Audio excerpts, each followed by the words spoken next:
الرحمن الرحيم الحمد لله رب العالمين والصلاة والسلام على سيدنا ومولانا محمد وآله وأصحابه وأزواجه وذريته أجمعين. اللهم ربنا أرنا الحق حقا وارزقنا اتباعه وأرنا الباطل باطلا وارزقنا اجتنابه. اللهم أرنا حقائق الأشياء كما هي ربنا زدنا علما وعملا وإخلاصا يا رب العالمين. اللهم انصر أولياءك في مشارق الأرض ومغاربها خاصة في غزة وفي فلسطين وفي اليمن وفي لبنان وفي بنغلاديش. اللهم فرج عنا وعن إخواننا في غزة وفي فلسطين كلها وفي مشارق الأرض ومغاربها. اللهم نفس كربنا وكربهم وثبت أقدامنا وأقدامهم والطف بنا وبهم يا أرحم الراحمين يا رب العالمين. صل وسلم على سيدنا ومولانا وحبيبنا وشفيعنا محمد وآله وأصحابه وأزواجه وذريته أجمعين برحمتك يا أرحم الراحمين. اچھا، جو چوتھی رائے جو ہے بواتیس کا شاگرد انرونیکس کہتا تھا کہ منطق سے تعلیم شروع ہونی چاہیے.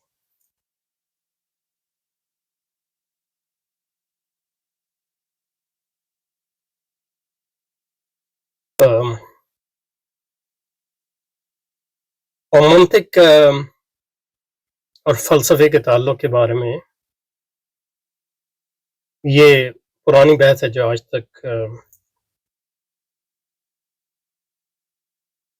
حل نہیں ہوئی ہے کہ منطق فلسفے کا حصہ ہے یا اعلیٰ ہے. لیکن مسلمانوں میں عموماً جو رائج ہوئی مسلمانوں کی بات، مسلمانوں کا مطلب یہ ہے کہ ہمارے علوم قدیمہ میں یہ تھی کہ منطق ایک اعلیٰ ہے. کیونکہ منطق ایک ایسا آلہ اور اوزار ہے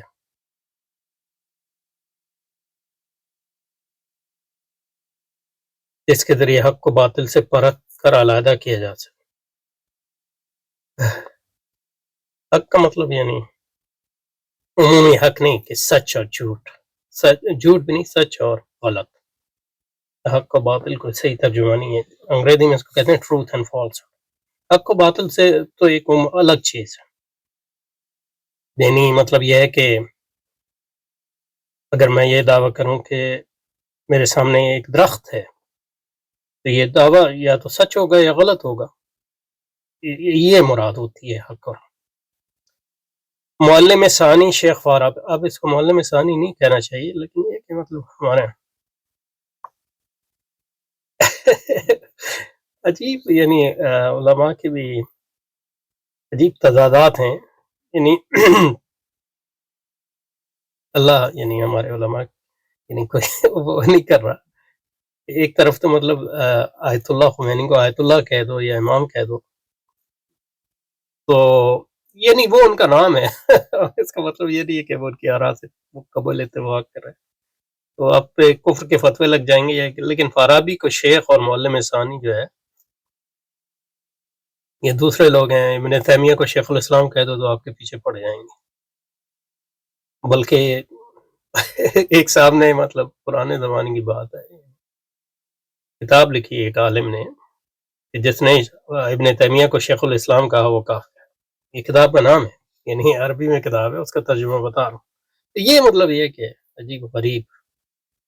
معلم ثانی شیخ فارابی نے مذکورہ چہرہ پر تبصرہ کیا ہے. نہیں، فارابی جو ہے فلسفی ہے، اچھا فلسفی ہے،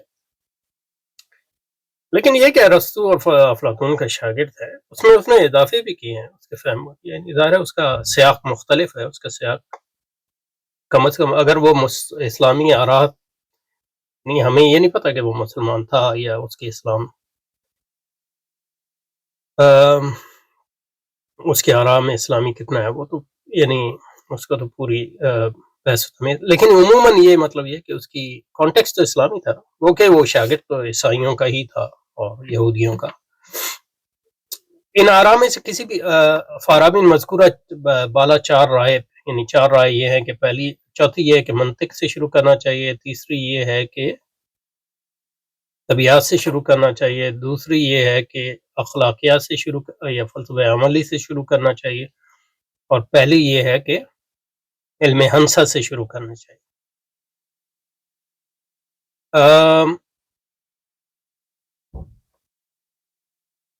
تو فارابی کیا کہتا ہے؟ فارابی کہتا ہے کہ ان آرام میں کسی کی بھی بے قدری نہیں کرنی چاہیے، ٹھیک ہے، کیونکہ فلسفے کی تعلیم شروع کرنے سے پہلے مناسب ہے کہ نفس کے اخلاقی خواہشات کو سنوار لیا جائے، یعنی ماڈریشن اس کا اخلاق سے تو کوئی تعلق نہیں ہے، مطلب یہ کہ عملی اخلاق کی یہ بنیاد ہے، لیکن یہ اخلاق نہیں ہے، اعتدال، اور یعنی آپ خواہشات کے غلام ہیں تو آپ کو کیسے استعمال کریں گے، چاہے آپ کافر ہوں یا مسلمان، اس سے کوئی فرق نہیں پڑتا، تاکہ دل میں حقیقی فضیلت ہی کی خواہش باقی رہ جائے۔ اب لوگ یہ سمجھتے ہیں کہ گمراہی صرف یہ ہے کہ خواہشات کی پیروی کی جائے، نہیں، گمراہی کے کئی طریقے ہیں، جذبہ بری خواہشات کی پیروی بھی گمراہی ہے، خواہشات کی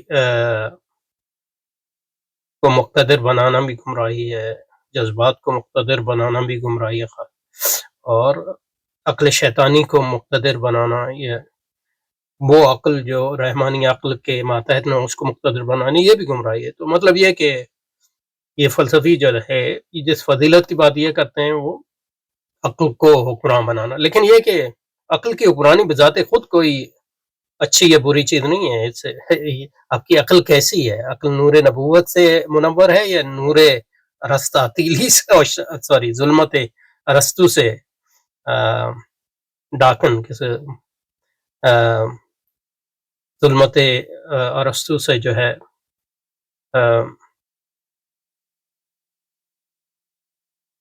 کیا لفظ ہے تنویر کے مقابلے میں،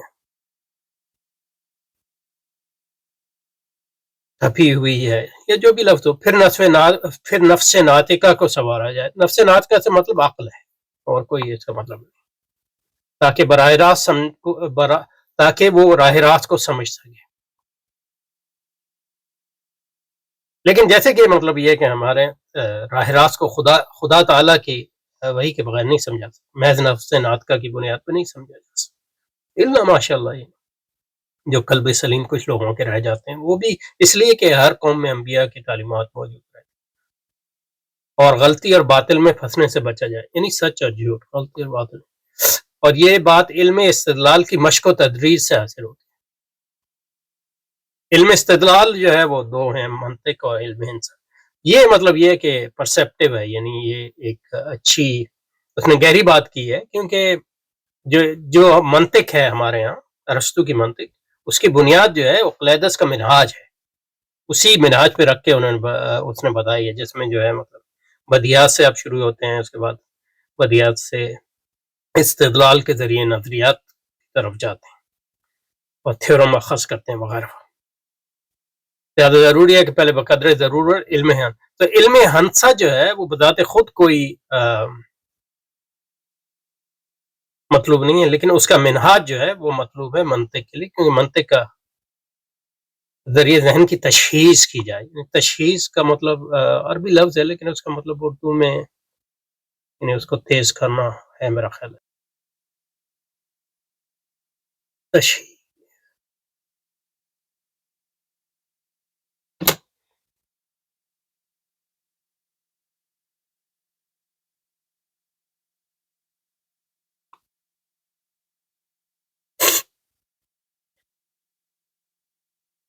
تشخیص، تیز کردن، کارد و شمشیر ہو جانا، یعنی شمشیر وغیرہ کو، یعنی چھری اور تلوار کو تیز کرنا، تو ذہن کو تیز کرنا، اسی سے مطلب یہ ہے کہ تشخیص ذہن،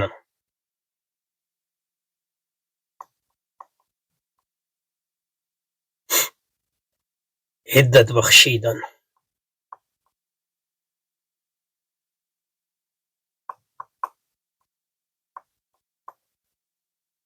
تیز کردن، تنویر افکار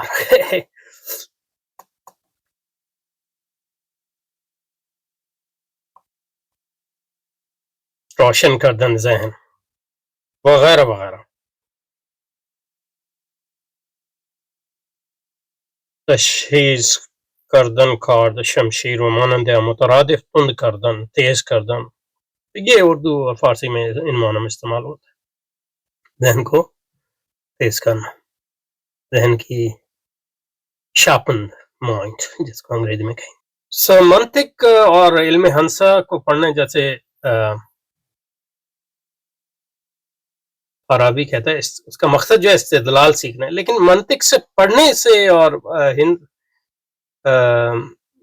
علم ہنسا پڑھنے سے کوئی استدلال نہیں آتا.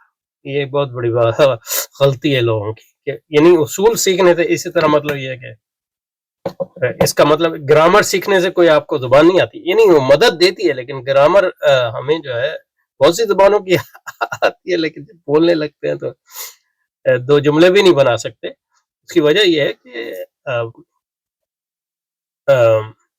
گرامر جو ہے محض گرامر کو سمجھنے سے زبان نہیں آتی، نہ منطق کو سمجھنے سے زبان آتی ہے بذات خود.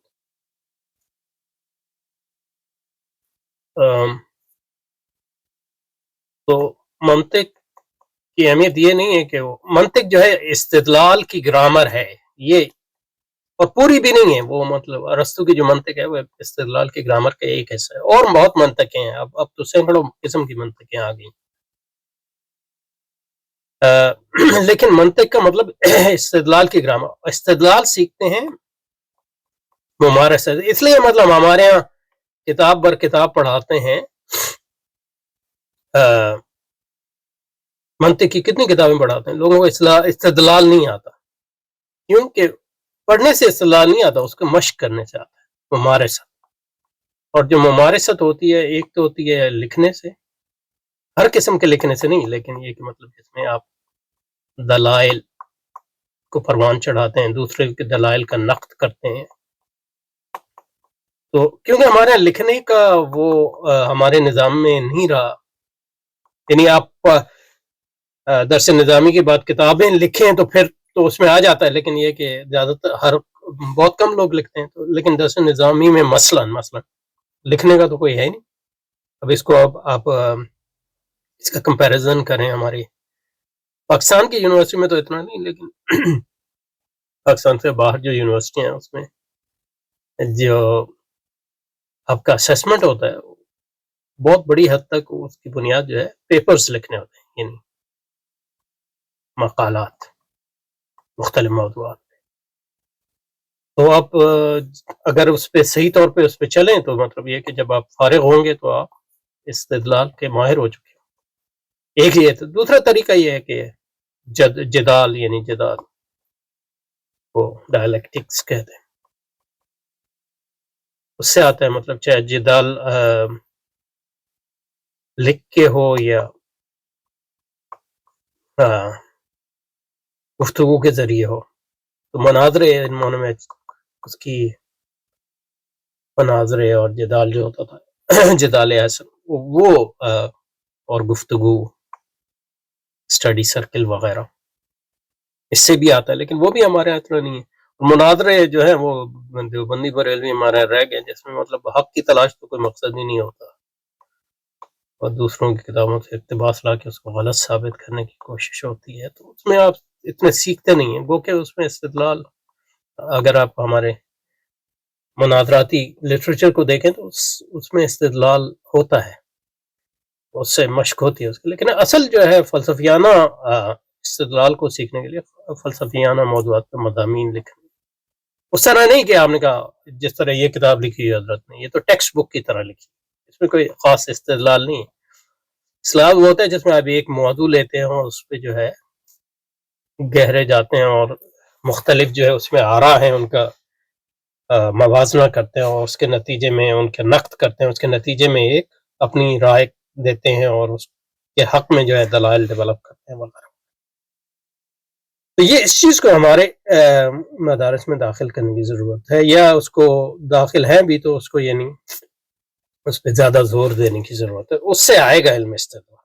تو یہ ایک علم استدلال کو سیکھنا جو ہے یہ دینی علوم کے لیے اور مسلمانوں کے لیے اور علماء کے لیے اہم ہے.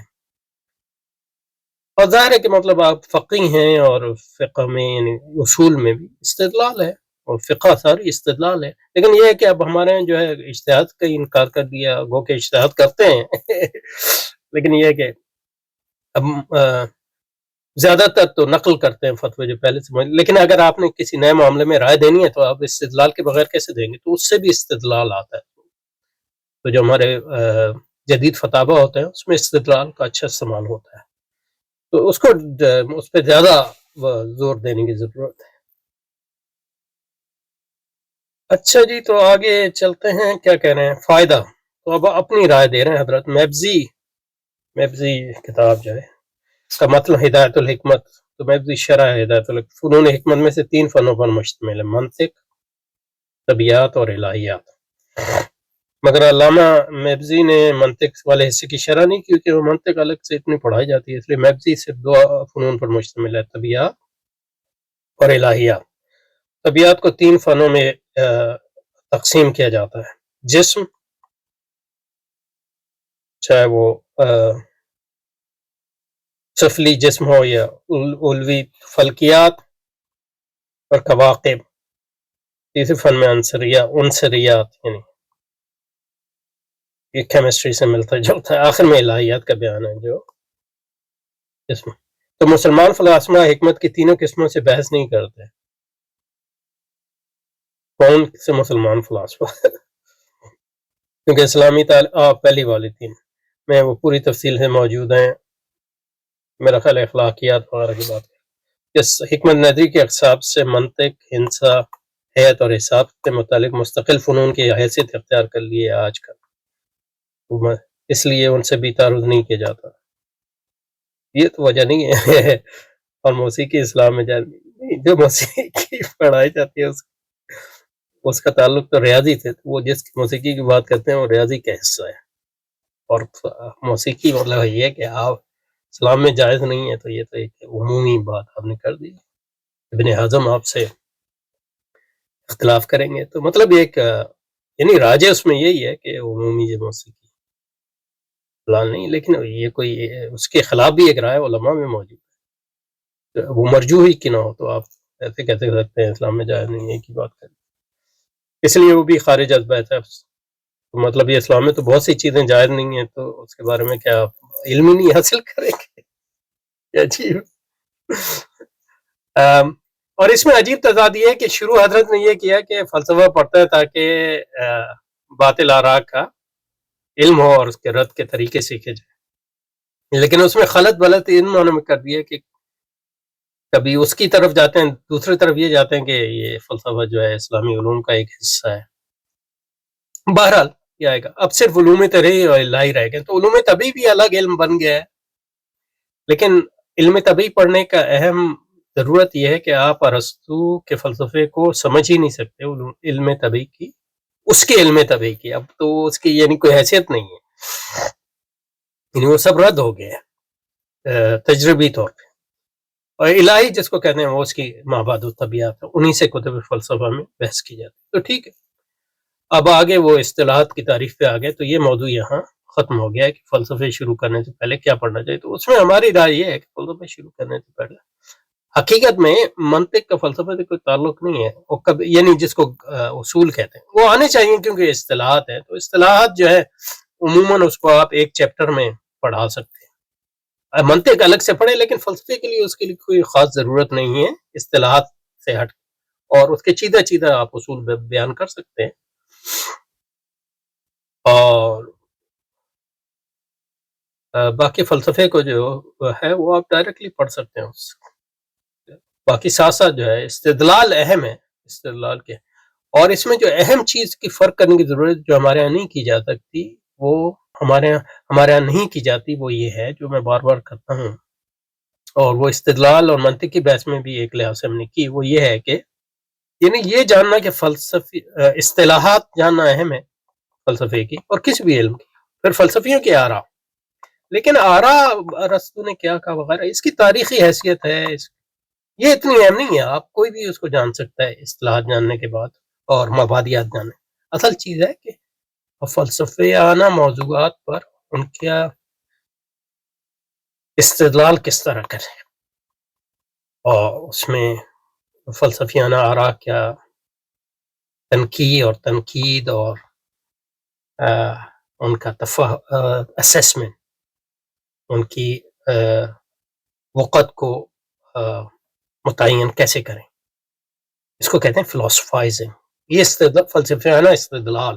تو اس کا آراء سے کوئی تعلق نہیں. بہت سے لوگ فلسفیوں کی آراء کو جانتے ہیں، مطلب ہائیڈگر نے یہ کہا، ارسطو نے یہ کہا، نیتشے نے یہ کہا، لیکن فلسفے سے ان کا اس سے زیادہ کوئی تعلق نہیں ہے. یہ تو ایسے ہی ہے، مطلب یہ کہ غالب کا شعر آپ کو یاد، لیکن اس کا کوئی فہم نہ ہو.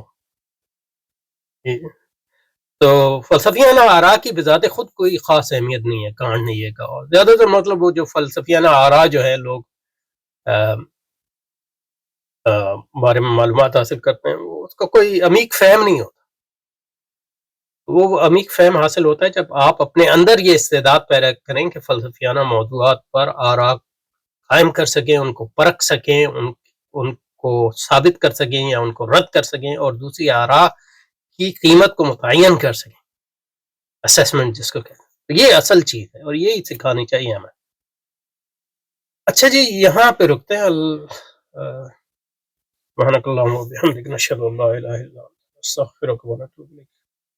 اللهم فرج عنا وعن إخواننا في غزة وفي فلسطين كلها وفي اليمن وفي لبنان وفي بنغلاديش وفي ليبيا وفي السودان وفي إيران وفي أفغانستان وفي كل مكان وفي مشارق الأرض ومغارب. اللهم فرج عنا وعن إخواننا، نفس كربنا وكربهم، وثبت أقدامنا وأقدامهم، والطف بنا وبهم يا أرحم الراحمين. اللهم فرج عنا وعن إخواننا في غزة، اللهم فرج عنا وعن إخواننا في غزة، اللهم الطف بنا وبهم يا رب العالمين يا أكرم الأكرمين. اللهم أدخل السرور على قلوب المسلمين في غزة وفي فلسطين كلها وفي مشارق الأرض ومغاربها.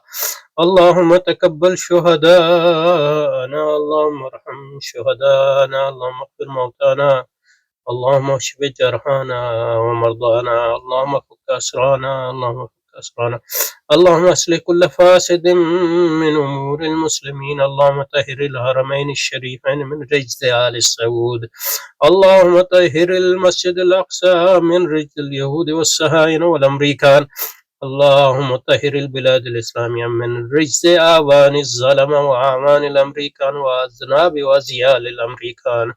اللهم تقبل منا إنك أنت السميع العليم، وتب علينا إنك أنت التواب الرحيم. اللهم ارزقنا الإمام العادل والولي الكامل والخليفة رسول الله وخليفة خلفاء الراشدين المهديين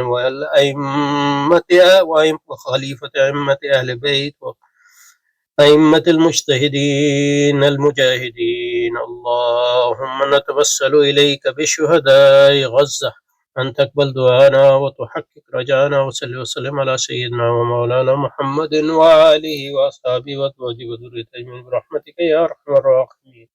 اللهم